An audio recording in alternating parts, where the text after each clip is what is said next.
What's going on, everybody? This is Greg, and today I'm going to be reading The Young Man and the Sea, written by Rodman Philbrick, author of the bestseller Freak the Mighty. If you happen to have this book with you, you may read along with the sound of my voice. This book was originally printed in 2004. Chapter 1 Lobster Boy. Before I tell you about the biggest fish in the sea and how it tried to kill me and then ended up saving my life, first you got to know about the leaky boat, because it all began right there. The Great Repair and the Trap Wars and the Angel in the Mist, none of it would have happened without the leaky boat. It starts the last day of school. I'm on my way home, coasting down Spotter Hill on my crummy old bike. The birds are chittering and stuff, and I'm riding no hands with the wind on my face. A day like that, you can feel summer in the air, and the smell of cut grass, and the sting of salt from the harbor. Then our little house comes into view, and right away I see that what I've been afraid of these last few months has finally happened. Our boat, the Mary Rose, has sunk at the dock. It breaks my heart to see her so pitiful, with just the top of her cabin showing, and a shine of oil spreading like blood on the water. A sunk boat is a pitiful thing. It's enough to make a person cry. But I ain't cried since the day my mom died. No matter what that rotten rich kid Tyler Croft says, it ain't true. I've been bailing Rose for months, getting up before dawn to pump out the bilge and keep her floating. Just in case my dad decides to get his lazy duff off the TV couch and go fishing.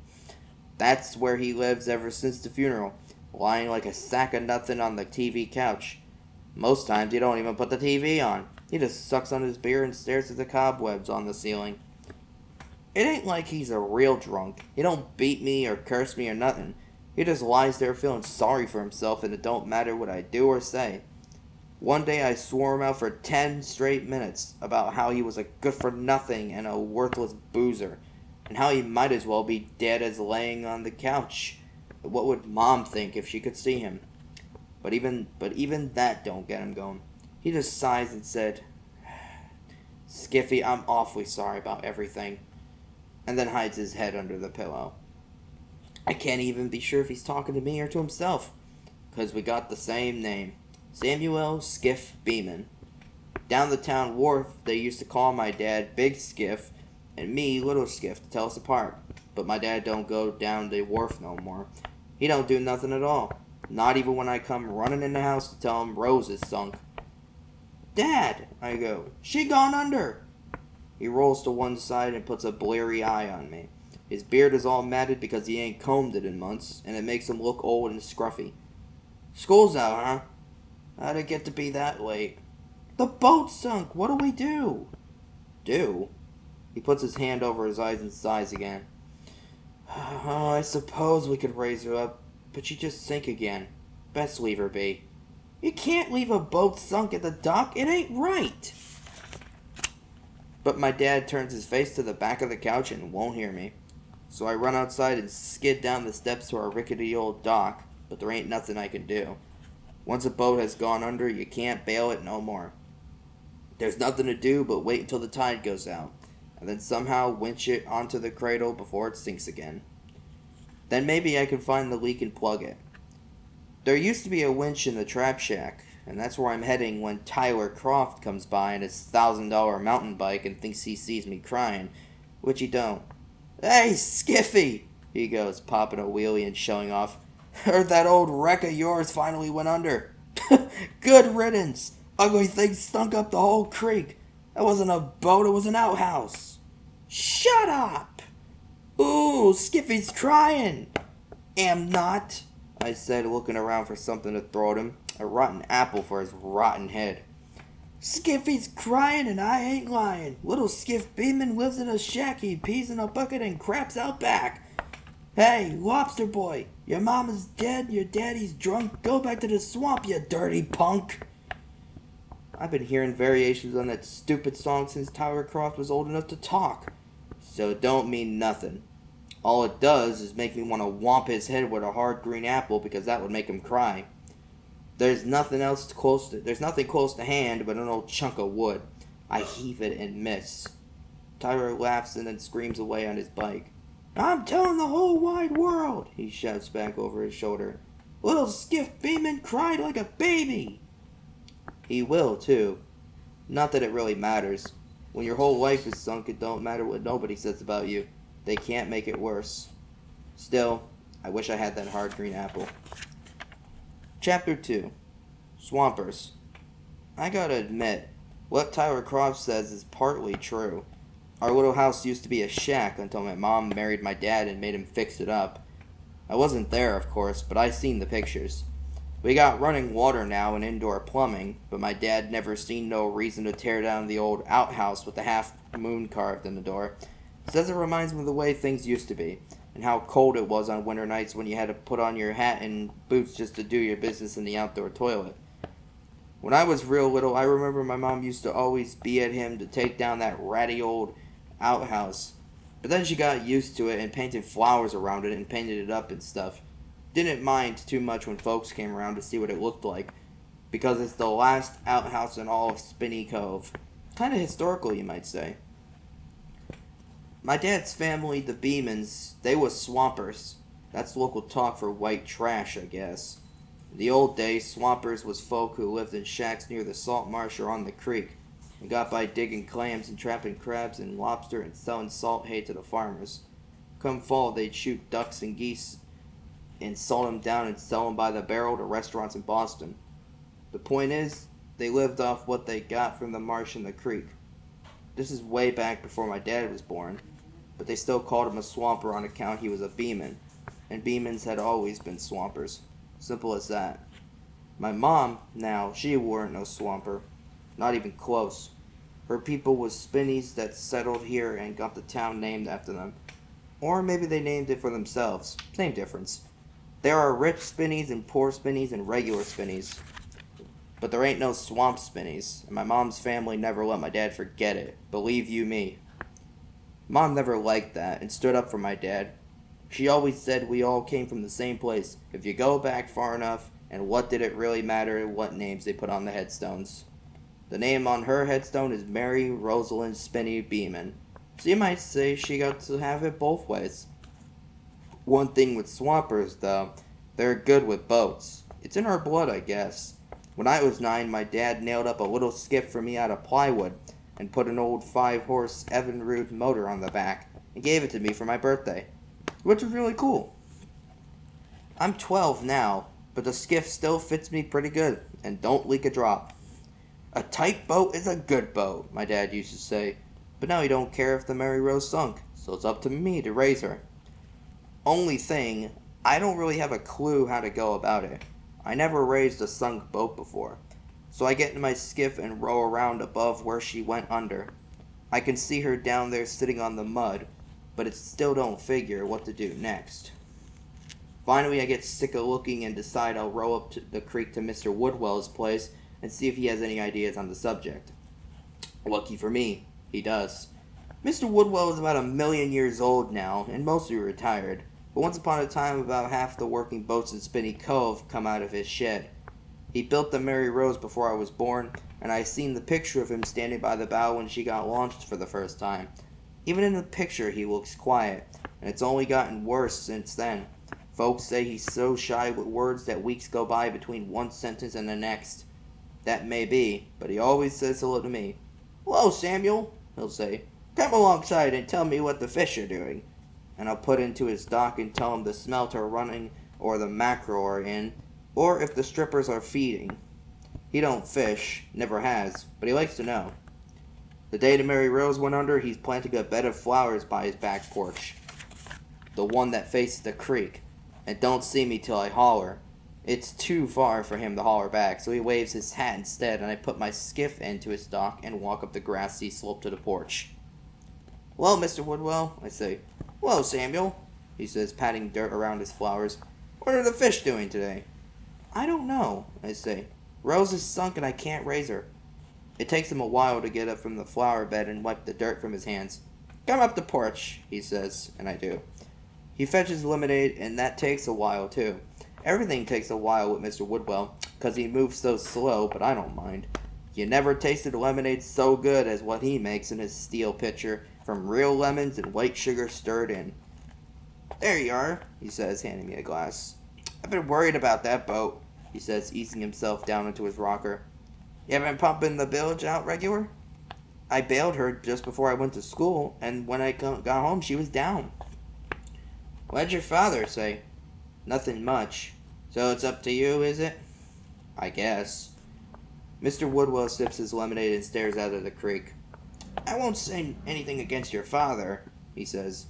I don't care about him, I say. I care about the Mary Rose. He gives me a hard look to see if I mean it, which I do. Okay, then, he says. I'm too old to be raising sunk boats. I can't hardly lift a hammer, let alone a 36-foot hull.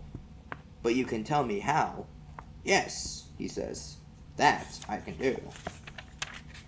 Chapter 3. By the Barrel Raised. Old Mr. Woodwell, he gives me a list of things I need to raise the Mary Rose. 50 feet of rope, a 10-foot plank, and some big steel barrels. What sometimes they call drums. I guess he knew we'd have such things close to hand. Every dock on the creek has drums and rope and an old plank or two. Anyhow, first thing I do is fish the rope out of the bait shack. Then I drag a plank out of the wood pile and set it on the dock. The plank has a little green moss along the edge, but it's still plenty strong. There's half a dozen empty steel drums behind the bait shack, and I roll out the 4 have the least rust. All of them got rainwater sloshing around inside, so I tip each one up and empty it out, then fix the cap down tight to make it watertight, or nearly so. 4 drums will lift 2,000 pounds, approximate. That should be just enough to shift the keel, Mr. Woodwell told me. You put that rig in place and then let the tide do the work. His idea is tie 2 barrels to each end of the plank, then run a rope from one end of the plank down under the back end of the Mary Rose and up to the other 2 barrels. When the tide comes in, the big steel barrels will float up and lift the boat. Sounds awful easy, I told him. A thing doesn't have to be difficult if you give it some thought and apply a little elementary physics. To look at him, you wouldn't think Mr. Woodwell was so smart, but he is. My dad used to say a good boat builder was part way an artist and part way a scientist. And it was the science part of Mr. Woodwell that was going to help me raise our boat. Not that my dad cares. Never even sticks his head out the door to see what all the fuss is. With me banging barrels around and talking loud to myself, like I'll go, guess I'm on my own out here, and sure could use a hand with this heavy plank, and anybody know how to tie a good knot, and so on. Finally, I give up trying to rouse him and concentrate on rigging the barrels like Mr. Woodwell told me. What sounded dead easy takes me all the rest of the afternoon and part way into the evening. That's okay, because the tide won't turn until about 9 tonight. I figured I get it all rigged within an hour or so to spare, so I figured to cook dinner for me and Dad while I'm waiting for the tide. He don't care about food much these days, but you gotta eat. Don't trouble yourself, he says from the couch. There's a show on the TV he's pretending to watch. No trouble at all, I go. Easy to cook for 2 as for 1. You'll need your strength if you're going to help me with the boat. He sighs kind of heavy and goes, nothing to be done. Even if we raised it, she'll just sink again. Maybe not. Salt water kills an engine dead. Once it gets inside, boat's no good without an engine. Here, eat your spaghetti. I'm pretty good with store-bought tomato sauce. The way you do it is add fried sausage and onions and cover the whole mess with grated cheese. Spaghetti's fine, I give you that. But by rights, we should be eating fresh cod and lobster. Only you need a boat to catch 'em, which I figured to do myself if Dad can't be bothered. See, I got it all figured out. Raise the boat, fix the leak, fix the engine, and go fishing. Supposedly, I ain't tall enough yet to steer a Rose by myself, but if I stand on a milk crate, I can see good enough. It'll be fun fishing on my own, and when Dad hears about me working the traps, it'll shame him into helping. That's my plan. But when my dad gets a beer from the Frigidaire and goes back to the TV couch, all he says is, "Be careful. I couldn't stand it if you drowned yourself." I go, "You could give me a hand," but he don't say nothing back. Outside, it's real still, like it gets when the sun has just gone down and the tide is about to change. Like the world is holding its breath and you want to hold yours too, to make it last. I climb out on the plank and tighten up the ropes some, and then there's nothing to do but wait, hoping that old Mr. Woodwell will get it right, and the tide will lift the boat. I'll save worrying about the ruined engine for later. All the barrels have to do is raise the boat clear of the bottom, then I can pull the bow onto shore. I got that rigged too, a 1-ton come-along winch where all you gotta do is crank the handle. That was my idea, and Mr. Woodwell approved. I'm thinking about all these things at once. The tide coming in, the barrels floating over the sunk boat, what happened to the boat when it went under water, and how much of the gear got ruined. My dad on the couch in the summer ahead of me like a big blue train I'm chasing.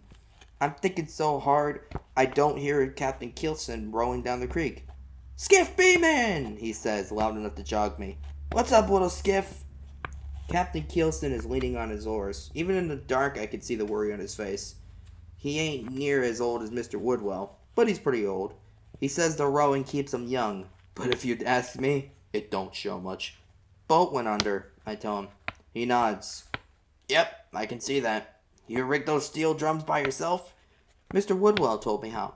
"Ah, yep. What happens when she lifts?" I tell him about the come-along winch. He thinks about it and nods again. "Should work," he says, talking in his slow way. "Where's your pa?" "Just nipped inside. He'll be right out." "That's so. Well, you give him my regards." Then he glides away, dipping his long oars into the water so smooth and soft, it makes me wish I could be rowing too, out on the creek in the dark, rowing away from everything. Thinking about rowing on the dark water makes me tired, and I lie back on the dock for just a little while, with the current humming around the pilings. Moving water sounds sleepy, like a tired person going hush, and before you know it, I'm flat out fast asleep. In the dream, I'm adrift on the current in a leaky boat in the dark of night and can't find my oars and can't see the shore and can't do nothing to save myself. I want to shout out for help, but my voice don't work and it don't matter anyhow because there's no one can hear me. What finally wakes me is the barrels nudging against the dock. Bonk, bonk, and the top of the Mary Rose white as the moon, raised up from the bottom, come back to life, just waiting on me to fix her. And this is where we will be stopping for now. This is the first 3 chapters. We will continue chapter 4 in my next video. And I'll see you in the next video.